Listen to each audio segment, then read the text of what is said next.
Hello दर्शकों, welcome to my channel Autism Unlocked Hindi में भी। आप में से बहुत सारे दर्शकों ने कमेंट सेक्शन में मुझे बतलाया कि आप किस प्रकार से अपने बच्चे पे काम कर रहे हैं और आपको उसमें सफलता भी मिल रही है। ये मेरे लिए बहुत खुशी की बात है क्योंकि मैं ये चाहती हूँ कि मेरे वीडियोस के द्वारा जो स्पेशल पेरेंट्स हैं वो सशक्त बन सके और खुद से अपने बच्चे पे काम कर सकें। इसीलिए आपने भी अगर अपने बच्चे पे काम करना शुरू किया हो और अगर आपको सफलता मिल रही हो तो प्लीज़ कमेंट सेक्शन में ज़रूर बतलाइए और अगर कहीं कोई कन्फ्यूज़न हो तो भी ज़रूर पूछिए।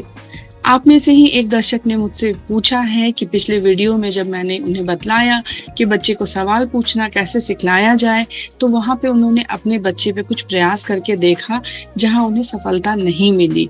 आज मैं आपको वही डाउट क्लियर करने जा रही हूँ।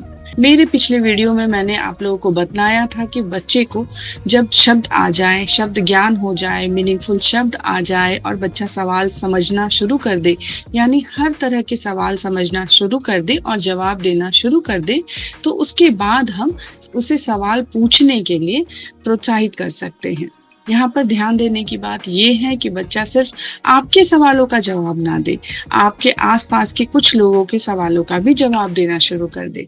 क्योंकि अगर सिर्फ आपके सवाल का जवाब दे रहा है तो यानी कि बच्चे में जनरलाइजेशन नहीं आई है। वैसे भी बच्चे जब मदर से या फादर से सीखते हैं तो उनकी आवाज़ से वो रिस्पॉन्स कर लेते हैं, लेकिन जब अगल बगल के लोग उनसे वही सवाल पूछते हैं तो वो जवाब नहीं देते हैं। तो आपको ये चीज़ का ध्यान रखना है कि जब भी आप कोई भी चीज़ टेबल टॉप पे सिखलाते हैं और फिर आप उसको एनवायरनमेंट में पूछा करें। एनवायरनमेंट में पूछने के बाद आपको ये भी ध्यान रखना है कि जो भी सवाल बच्चा समझ रहा है वैसे सवाल आप अपने आसपास के कुछ लोगों को कह सकते हैं पूछने के लिए। जैसे कि ये क्या है, ये कौन है, ये क्या कर रहा है, ये आप अपने रिलेटिव्स को कह सकते हैं। कोई गेस्ट आया है तो आप उनसे रिक्वेस्ट कर सकते हैं कि आप पूछ के देखिए।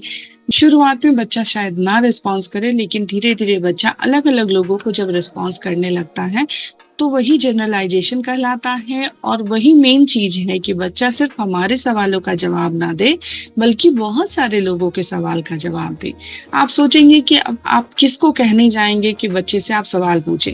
यहाँ पे आप ऐसा कर सकते हैं कि जैसे कि आपके घर में मेड आती हैं या फिर कोई हेल्पर्स आते हैं तो आप उनकी भी हेल्प ले सकते हैं कि आप पूछ के देखना कि ये कौन है, मम्मा क्या कर रही है। ये सब चीज़ें आप उसकी भी हेल्प ले सकते हैं। ये बस 1 से 2 मिनट का काम है और वो इतनी हेल्प कर देते हैं, तो आप उनसे कह सकते हो कि एक बार आप पूछ के देखो। आप वही सवाल पूछने कहेंगे जो आप जानते हैं कि वो सवाल का जवाब बच्चा आपको दे पा रहा है, तभी किसी और को पूछने के लिए कहेंगे। इसमें आप अपने दोस्तों की भी सहायता ले सकते हैं। आपके दोस्तों का जो ग्रुप होगा आप उनसे भी हेल्प ले सकते हैं। आप उनसे कह सकते हैं कि मेरे बच्चे का ये टारगेट अभी अचीव हुआ है, आप पूछ के देखो कि बच्चा बतला पा रहा है कि नहीं। तो ये बहुत छोटी सी चीज है। अगर बच्चा आपको एनवायरनमेंट में सब कुछ बतला ले रहा है तो वहाँ पे अगर कोई और भी कुछ पूछता है तो वो उसके जवाब देना शुरू कर देगा। अगर शुरुआत में नहीं देगा तो आप जवाब देने के लिए प्रोत्साहित करेंगे। लेकिन आपको हमेशा याद रखना है कि ये टारगेट्स तभी अचीव माने जाते हैं जब बच्चा सिर्फ आपके साथ नहीं दूसरों के साथ भी उन सवालों का जवाब देना शुरू करेगा। तो आपको हमेशा ध्यान रखना है कि जब भी बच्चा सवालों के जवाब देना शुरू करे तो आपका पहला स्टेप ये होगा कि पहले आप उसे टेबल टॉप पे आमने सामने बैठ के कंसेप्ट देंगे। दूसरा स्टेप ये होगा कि अगर आप उसे एनवायरनमेंट में भी यानी आसपास की चीजें दिखा के भी पूछ रहे हैं, आसपास के लोग दिखला के भी पूछ रहे हैं, तो बच्चा उसका जवाब दे पा रहा है। और तीसरा स्टेप ये होता है कि बच्चे से वही सवाल घर के सदस्यों के अलावा भी अगर कोई पूछता है तो बच्चा उसके जवाब को दे पा रहा है। इन तीनों स्टेप को पार करने के बाद ही हम सवाल पूछने के टारगेट पे जाएंगे। क्योंकि अगर बच्चा अभी तक दूसरे के सवालों का जवाब नहीं दे रहा है तो हम सवाल पूछने वाले स्टेप पे नहीं जाएंगे। यहाँ यह भी ध्यान रखने वाली चीज है कि जरूरी नहीं है कि बच्चा हर किसी के सवाल का जवाब दे। कम से कम आपके अलावा 2 से 3 लोगों के सवाल का जवाब दे पा रहा हो, तभी आप आगे के टारगेट में बढ़ेंगे। क्योंकि 2-3 लोगों को भी अगर उसने जवाब दिया यानी कि ये कंसेप्ट उसे पूरी तरह से क्लियर है और अब आपको अगले कंसेप्ट पे काम करना है। तो मैंने सोचा कि ये बात क्लियर कर दूं कि जब तक आपका बच्चा बाहर के लोगों के सवालों का जवाब देना शुरू नहीं करता है तब तक आप सवाल पूछने के टारगेट पे नहीं आएंगे। अब जब सवाल पूछने के टारगेट पे हम आते हैं, तो मैंने पिछले एपिसोड में आपको बतलाया था कि बच्चा अगर किसी चीज़ का नाम नहीं जानता हो तो वो कैसे पूछेगा? बच्चे में आदत नहीं होती है पूछने की, तो उन्हें कैसे सिखलाया जाए कि आपको जब किसी का नाम नहीं पता हो, तो आप उसका नाम लेकर के पूछेंगे कि ये क्या है? अब यहाँ भी आपको ये ध्यान रखना है कि ये क्या है, भी एक टारगेट है, तो इसके साथ आप बहुत सारे सवाल नहीं जोड़ सकते हैं।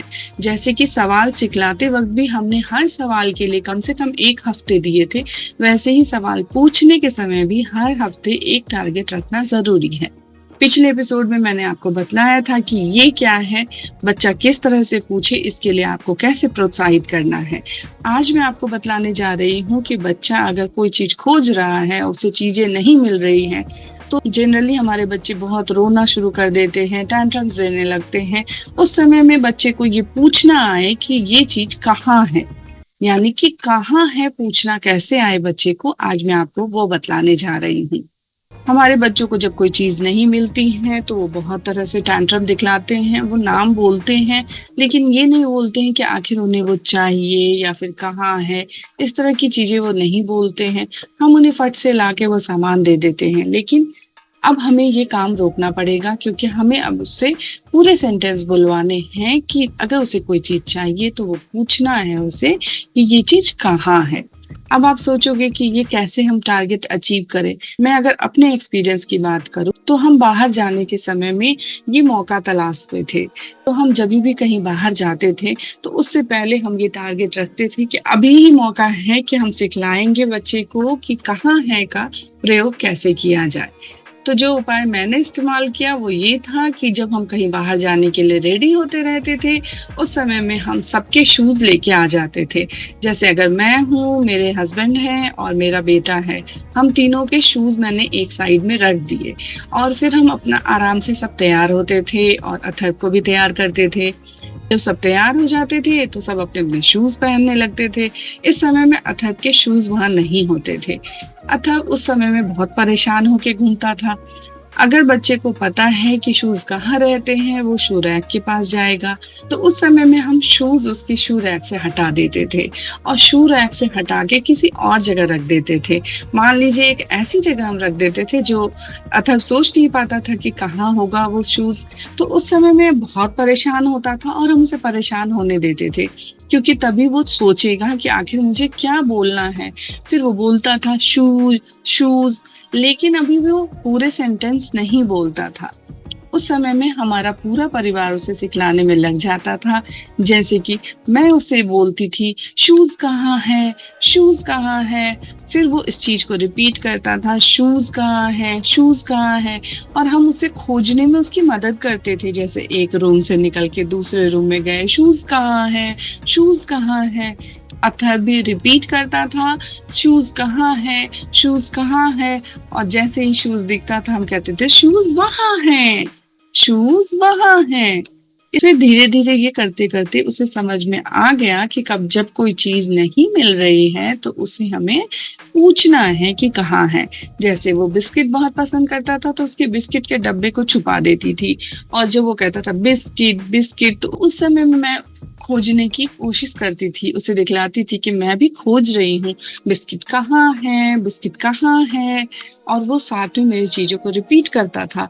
अगर शुरुआत में वो रिपीट ना भी करे बच्चा, तो आप उसे रिपीट करने के लिए प्रोत्साहित करें कि बिस्किट कहाँ है? बिस्किट कहाँ है? बच्चे ने जैसे बोला बिस्किट कहाँ है? आप निकाल के दिखा दो, बिस्किट यहाँ है, बिस्किट यहाँ है। इस तरह से आप देख रहे हो कि अपने आस-पास की चीज़ों को ही छुपा करके आप कोशिश कर सकते हैं कि बच्चे को ये बतलाएँ कि बच्चा पूछना शुरू करे कि कहाँ है? आप ऐसा भी कर सकते हैं कि जब आप बच्चे को नहलाने के लिए ले जाएँ, तो वहाँ से सोप हटा दें और सोप हटा दें, जब बच्चा अपने आप को गीला कर ले, वो सोप खोजना शुरू करे। उसने जैसे ही कहा सोप, सोप, तो आप एक्टिंग करेंगे कि सोप कहाँ है? सोप कहाँ है? जैसे उसने कहा सोप कहाँ है? आप सोप तुरंत ऊपर से लेके आकर के दिखलाएँगे, सोप यहाँ है, सोप यहाँ है। बच्चे को कहाँ है का कंसेप्ट देने के लिए आप अपने आसपास की चीजों का भी इस्तेमाल कर सकते हैं और बच्चे को कहाँ है का कंसेप्ट दे सकते हैं। कुछ चीजें ऐसी फिक्स होती हैं कि बच्चा दिन में एक बार उस चीज का इस्तेमाल कर ही लेता है, जैसे बिस्किट खाना है या फिर नहाने के समय, या फिर अगर वो थेरेपिस्ट के लिए जा रहा है तो वहां भी आप इस चीज को सिखला सकते हैं। ये सब चीजें लगभग रेगुलर करने वाली चीजें हैं, तो बच्चा उसमें रिलेट भी करेगा और आपको अलग से कुछ प्रयास नहीं करना पड़ेगा। आप खेल खेल में ही उसे कहाँ है का कंसेप्ट दे सकते हैं। तो आशा करती हूँ आप समझ पा रहे होंगे कि जिस तरह से हर सवाल एक टारगेट था, उसी तरह से हर सवाल पूछना भी एक टारगेट होगा और हर एक टारगेट को लेकर के हमें कम से कम 1 हफ्ते चलना है, ताकि बच्चा उस कंसेप्ट को पूरी तरह से पक्का कर सके। इसी तरह से कमेंट सेक्शन में आप अपने सवाल पूछते रहिए, मैं अपने अनुभवों के आधार पे आपके हर सवाल का जवाब देने की कोशिश करूंगी। So thank you so much for joining and thank you so much for watching my channel. Please like and subscribe my channel to get all the updates. Thank you.